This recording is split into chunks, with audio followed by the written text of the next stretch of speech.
اس سے پہلے کہ بچوں ہم آج کا لیسن شروع کریں، آپ میرے چینل کو سبسکرائب کر لیں تاکہ میرے حوصلہ افزائی ہو، اور اگر آپ کو ویڈیو اچھی لگے، انفارمیٹیو ہو تو نیچے کمنٹ میں ضرور بتائیے گا، ویڈیو کو لائک کیجیے گا۔ آئیے شروع کرتے ہیں۔ السلام علیکم پیارے بچوں، کیا حال ہے؟ امید کرتی ہوں آپ ٹھیک ٹھاک ہوں گے، خیریت سے ہوں گے اور اپنی پڑھائی کر رہے ہوں گے۔ اس سے پہلے کہ ہم آج کا لیسن شروع کریں، میرا چینل سبسکرائب کر لیں، اور اگر آپ کو ویڈیو اچھی لگے، انفارمیٹیو لگے تو اس کو لائک کرنا مت بھولیے گا۔ آج ہم پڑھیں گے خدا اس وقت یہ چاہتا ہے کہ۔ یہ ایک لوک کہانی ہے، بہت ہی سبق آموز ہے۔ آئیے پڑھتے ہیں۔ پہلے خاص الفاظ دیکھ لیتے ہیں۔ جمع غفیر، چوکڑیاں، ترکش، نیام، کوس، باغ، لجاجت، رگ ظرافت، فبیہا، چوبدار، تسلیمات، ناف۔ ایک دفعہ پھر میرے ساتھ ان الفاظ کو دہرا لیجیے۔ جمع غفیر، چوکڑیاں، ترکش، نیام، کوس، بھاگ، لجاجت، رگ ظرافت، فابہا، چوبدار، تسلیمات، ناف۔ کہتے ہیں کہ ایک بادشاہ امراء، وزراء اور نوکروں چاکروں کے جمع غفیر کے ساتھ دارالسلطنت سے شکار کو نکلا۔ یہ لوگ کئی دن تک جنگل میں شکار کھیلتے رہے۔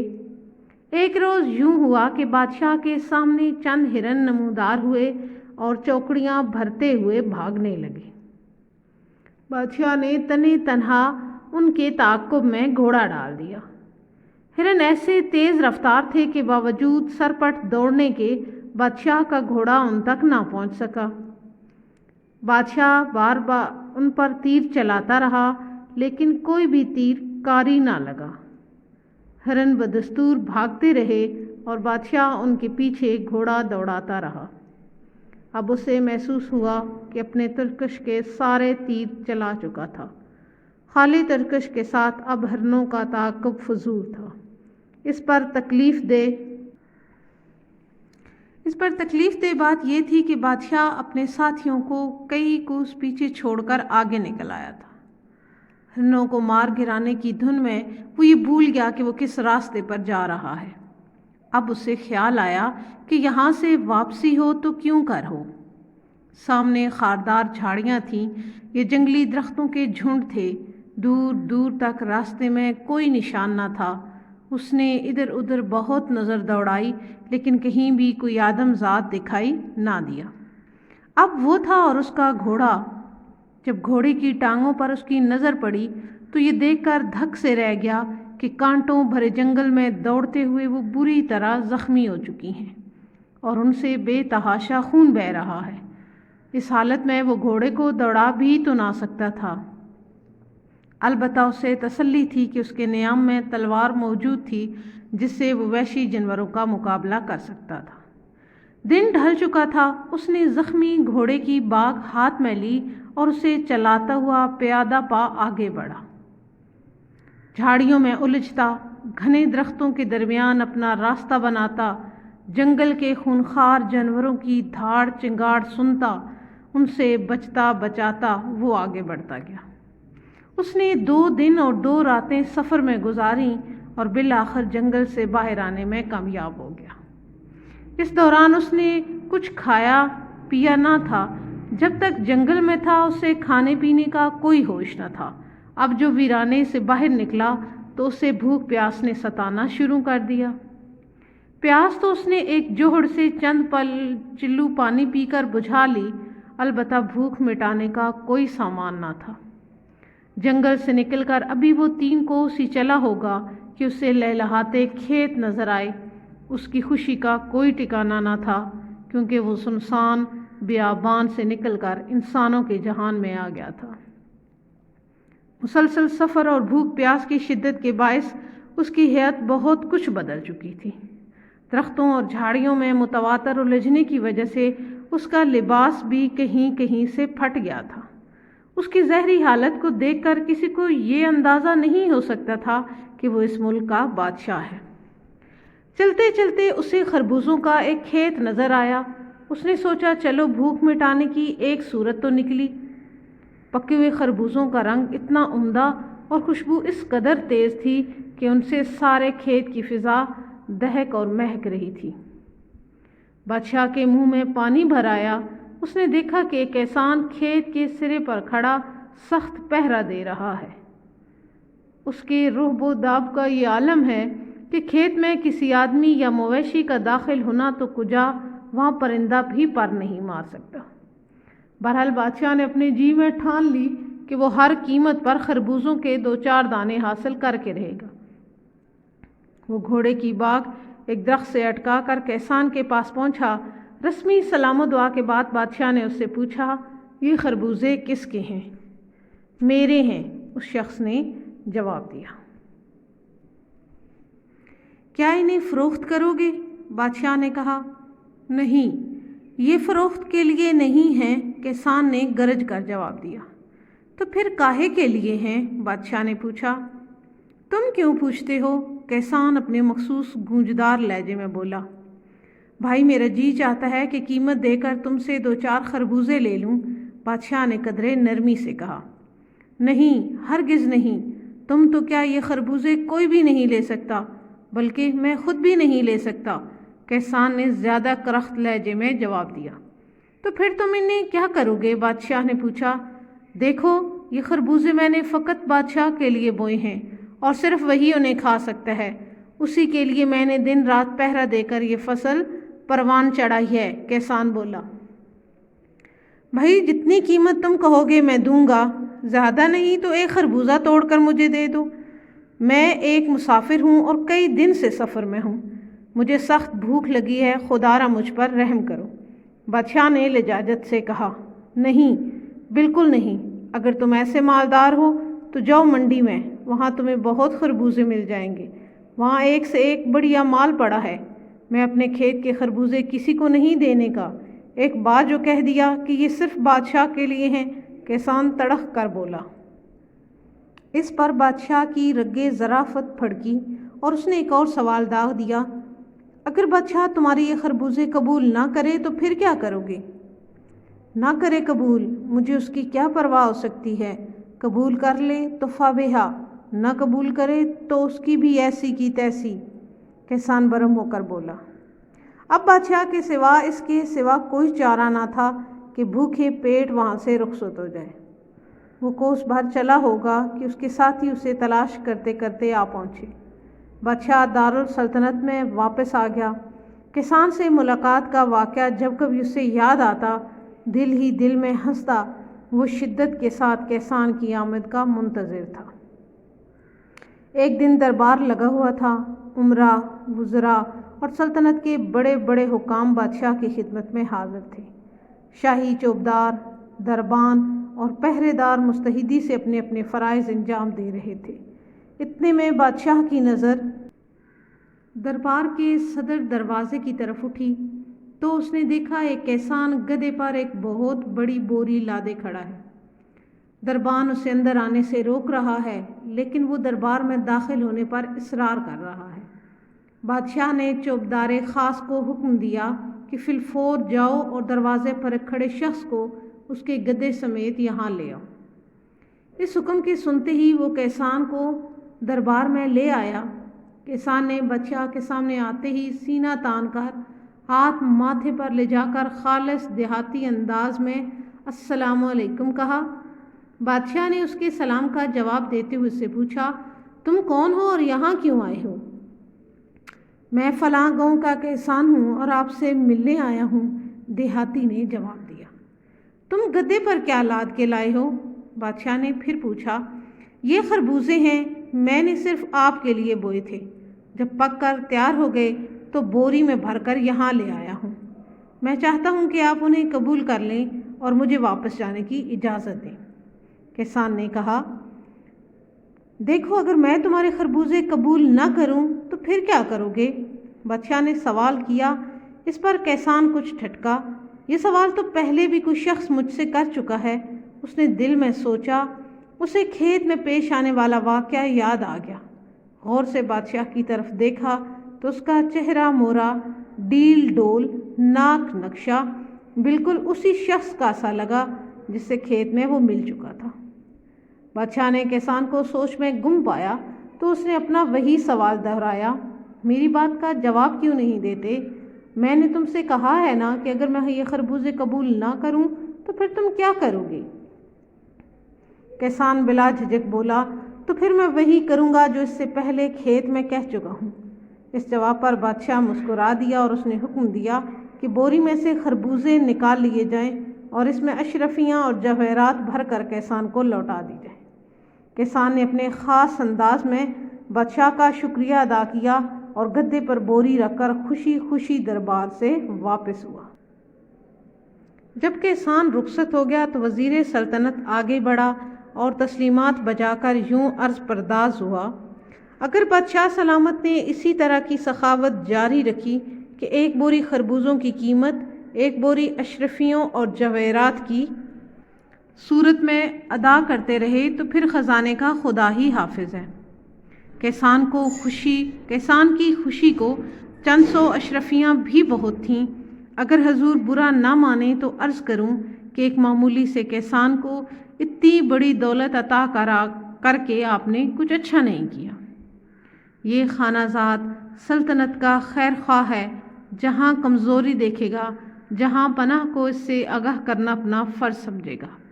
آگے حضور خود روشن ضمیر ہے، برا بھلا خوب جانتے ہیں۔ وزیر کی باتیں سن کر بادشاہ اس سے یوں مخاطب ہوا، تم ہمارے وزیر اور با تدبیر ہو، ہمیں جو کرنا تھا ہم نے کیا، اب تم جا کر دانش مندی کو کام لاتے ہوئے وہ سب کچھ واپس لے آؤ جو ہم نے کیسان کو دیا ہے۔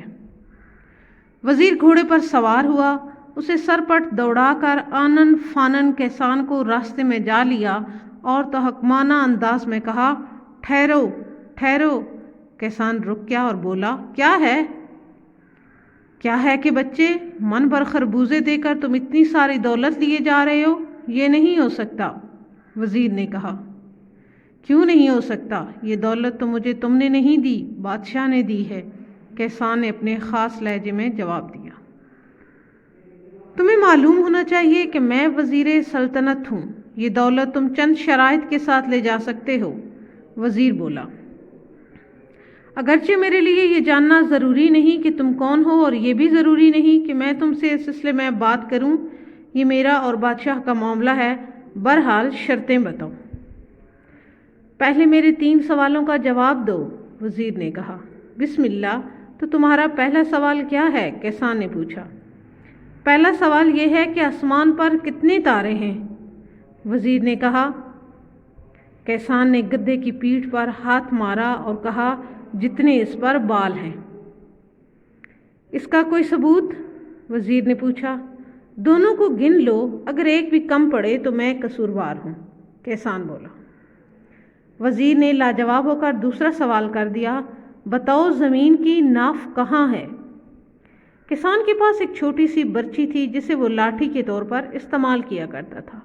اس نے وہ برچی زمین میں گاڑ کر کہا، یہ رہی زمین کی ناف۔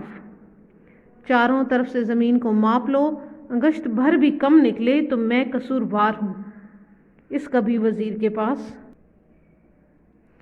کوئی جواب نہ تھا۔ وزیر کا تیسرا سوال تھا، خدا اس وقت کیا چاہتا ہے؟ کیسان نے کہا، توبہ توبہ، خدا کے بارے میں اس حالت پہ کیسے بات ہو سکتی ہے؟ تم ایک اعلیٰ نسل کے گھوڑے پر سوار ہو، نہایت قیمتی لباس پہنے ہو، میں ایک معمولی درجے کا کیسان پھٹے پرانے کپڑوں میں مریل گدے پر بیٹھا ہوں جو ڈھچکوں ڈھچکوں کر کے چلتا ہے اور مشکل سے دن بھر میں 2 کوس فاصلہ طے کرتا ہے۔ بھلا اس وقت میں خدا کے بارے میں کیا بات کر سکتا ہوں؟ مجھے میرے سوال کا جواب چاہیے، وزیر بولا۔ اپنے سوال کا جواب چاہتے ہو تو ایک کام کرو، کیسان نے کہا۔ وہ کیا ہے؟ وزیر نے پوچھا۔ یہ کہ تم اپنے گھوڑے پر سے نیچے اترو، اپنا لباس مجھے دو اور میرے کپڑے تم پہنو اور اس گدے پر سوار ہو جاؤ۔ پھر میں تمہارے سوال کا جواب دینے کے قابل ہو سکتا ہوں۔ میں تمہیں بتاؤں گا کہ خدا اس وقت کیا چاہتا ہے۔ وزیر گھوڑے سے اتر آیا۔ کیسان نے وزیر کا لباس پہنا، وزیر نے کیسان کے کپڑے پہنے اور گدے پر بیٹھ گیا۔ کیسان نے جھٹ سے گدے پر سے بوری اٹھائی اور لپک کر وزیر کے گھوڑے پر سوار ہو گیا۔ اشرفیوں اور جواہرات سے بھری بوری سامنے رکھی اور ایڑ لگا کر گھوڑے کو دوڑا دیا۔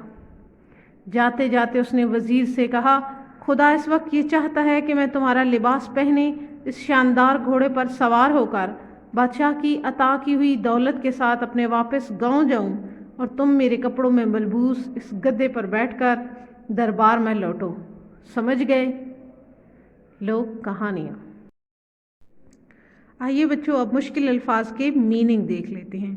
ہم سبق پڑھ رہے تھے خدا اس وقت یہ چاہتا ہے کہ آدم زاد کی میننگ ہے آدمی، انسانوں کی نسل سے۔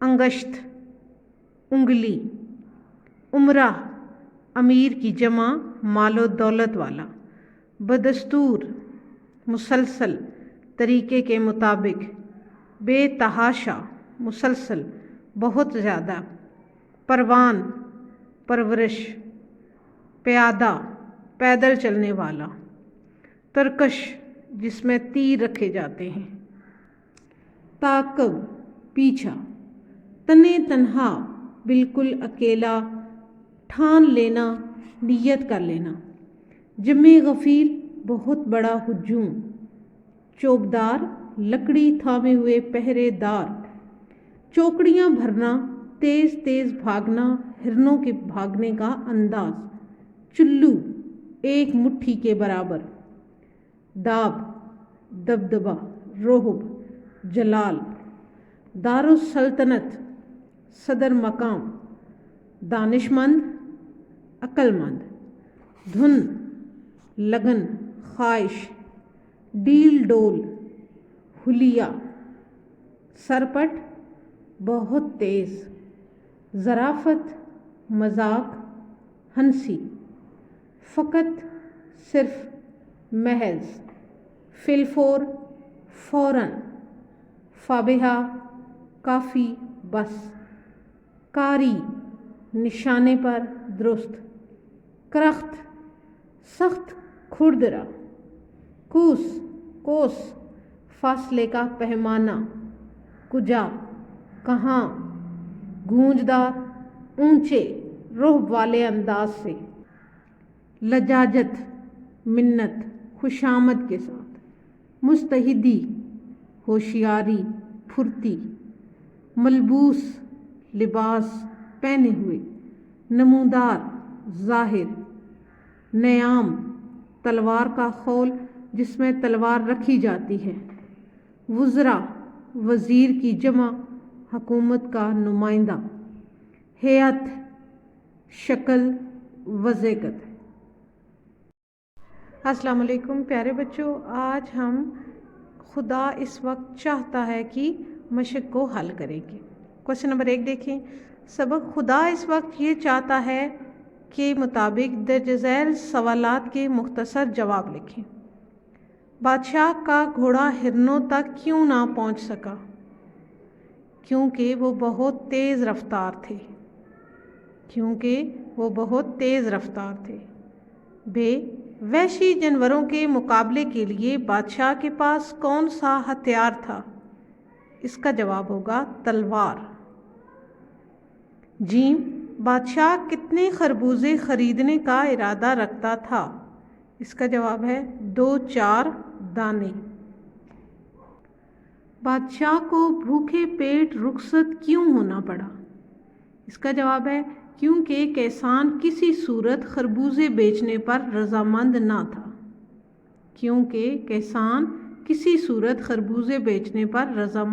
تھا۔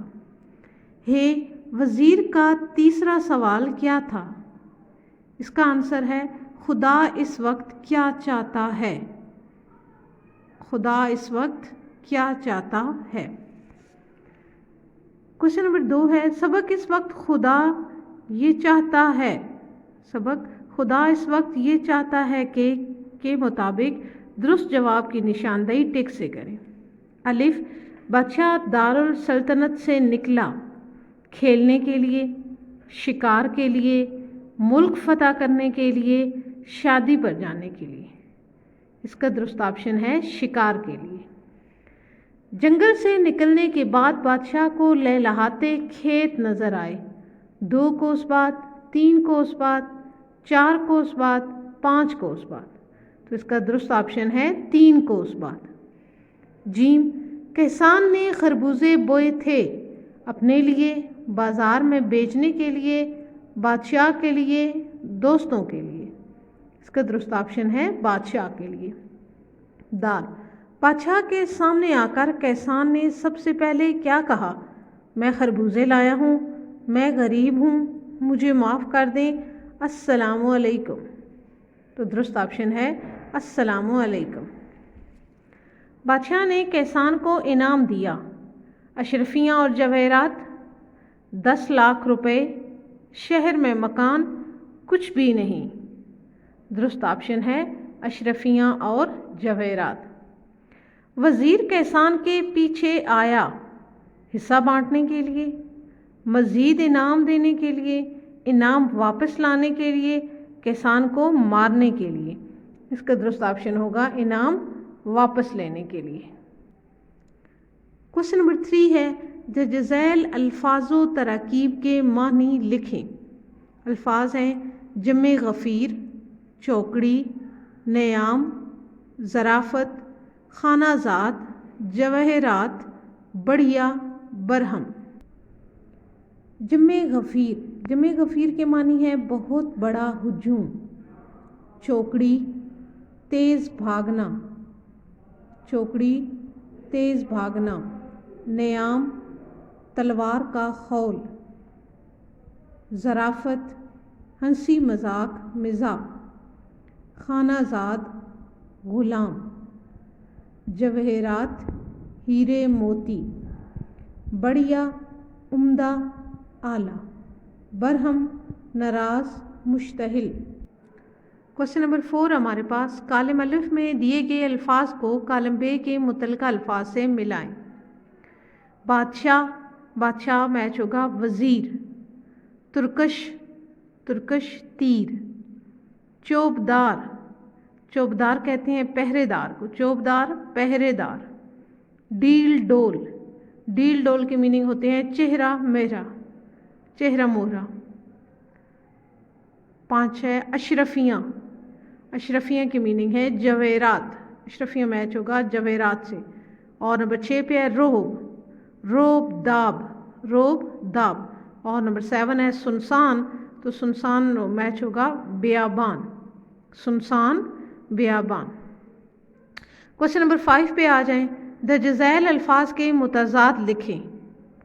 بادشاہ کا متضاد ہوگا گدا، بادشاہ گدا۔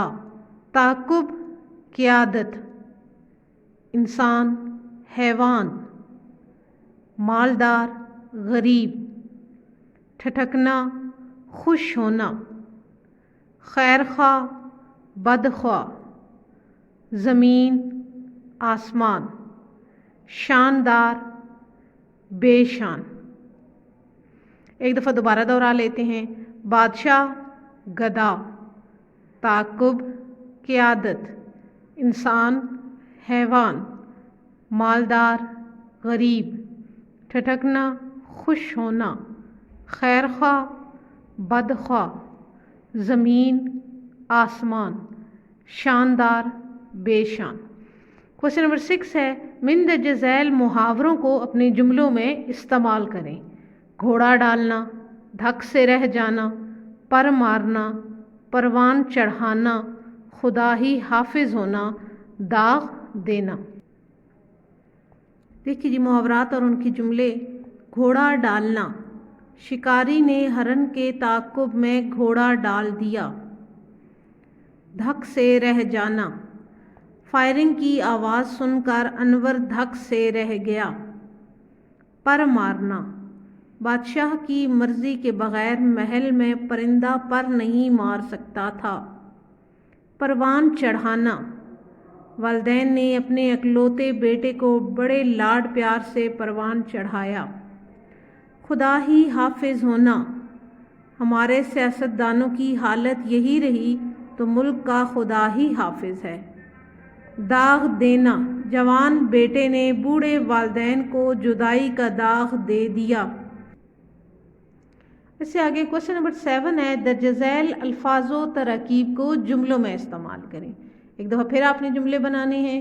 جمع غفیر، ترکش، آدم ذات، وحشی، صورت، اسرار، شدت، واقعہ۔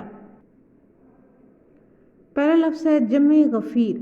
جمع غفیر کا ہم جملہ بنائیں گے، جلسہ گاہ میں انسانوں کا جمع غفیر تھا۔ جمع غفیر کی میننگ ہے بہت بڑا ہجوم، تو جملہ بنے گا جلسہ گاہ میں انسانوں کا جمع غفیر تھا۔ ترکش، شکاری نے ترکش میں 10 تیر رکھے۔ آدم زاد، شیطان آدم زاد کا کھلا دشمن ہے۔ وحشی، شکاری نے وحشی چیتے کی آنکھ کا نشانہ لیا۔ صورت، پیارے بھائی آپ کی صورت دیکھے مدت گزر گئی۔ اسرار، بھکاری 50 کا نوٹ لینے پر اصرار کرتا رہا۔ شدت، گرمی کی شدت نے بچوں کو نڈھال کر دیا۔ واقعہ، دادا جان نے اپنی جوانی کا دلچسپ واقعہ سنایا۔ کوشچن نمبر 8 ہمارے پاس، درج ذیل الفاظ کی جمع لکھیں۔ ہرن، ہرن کی جمع ہوگی ہرنوں۔ گھوڑا، گھوڑے۔ جنگل، جنگلات۔ ویرانہ، ویرانے۔ مال، اموال۔ دربان، دربانوں۔ تدبیر، تدابیر۔ شرط، شرائط۔ کوشچن نمبر 9 ہمارے پاس، سبق اس وقت، خدا اس وقت یہ چاہتا ہے کہ کے مطابق مناسب لفظ کی مدد سے خالی جگہ پر کریں۔ الف، چلتے چلتے اسے خربوزوں کا ڈیش نظر آیا۔ کھیت، وہ اپنے ڈیش کے سارے تیر چلا چکا تھا۔ ترکش، اس کی ڈیش بہت کچھ بدل چکی تھی۔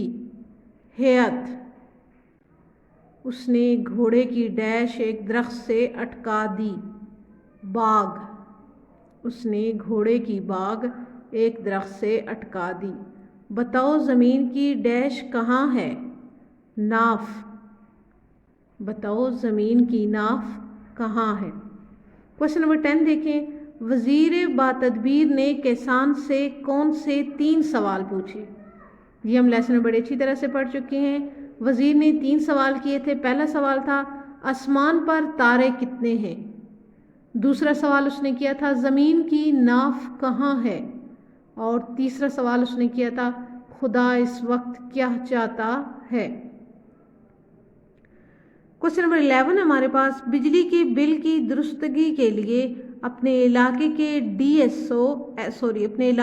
ایس ڈی او واپٹا کے نام درخواست تحریر کریں۔ ہم ڈی ایس او کے نام درخواست لکھیں گے، بخدمت جناب ایس ڈی او واپٹا، جناب عالی، گزارش ہے کہ ہمارا ماہ جون 2013، آپ جو سال چل رہا آپ وہ لکھیں گے، اب 2021 ہے تو ہم لکھیں گے 2021 کا بجلی کا بل مبلغ 6220 روپے آیا ہے۔ بل پر صرف شدہ یونٹوں کی تعداد 515 ہے۔ بل موصول ہونے پر میں نے بجلی کا میٹر دیکھا اور حساب کیا تو ماہ جون میں صرف شدہ یونٹوں کی تعداد صرف 103 بنتی ہے۔ ہمارا گھر 3 مرلے کا ہے اور اس میں صرف 3 کمرے ہیں۔ افراد خانہ کی تعداد 4 ہے۔ گھر میں ریفریجریٹر، پانی کی موٹر، استری اور 1-2 پنکھے چلتے ہیں۔ ایئر کنڈیشنر یا ایسی کوئی دوسری بھاری مشین ہمارے ہاں نہیں ہے۔ اس کے باوجود 515 یونٹس کا بل بھیج دیا گیا ہے۔ شاید میٹر ریڈرز نے خود تشریف لانے کی زحمت نہیں کی اور دفتر میں بیٹھ کر بل تیار کر لیا گیا ہے۔ آپ سے استدعا ہے کہ بل کی درستگی کے فوری احکامات جاری فرمائیں۔ نوازش ہوگی العارض عبد المجید، یہاں ہم نیچے اپنا نام لکھیں گے، اپنے محلے کا اور اپنے شہر کا نام لکھیں گے۔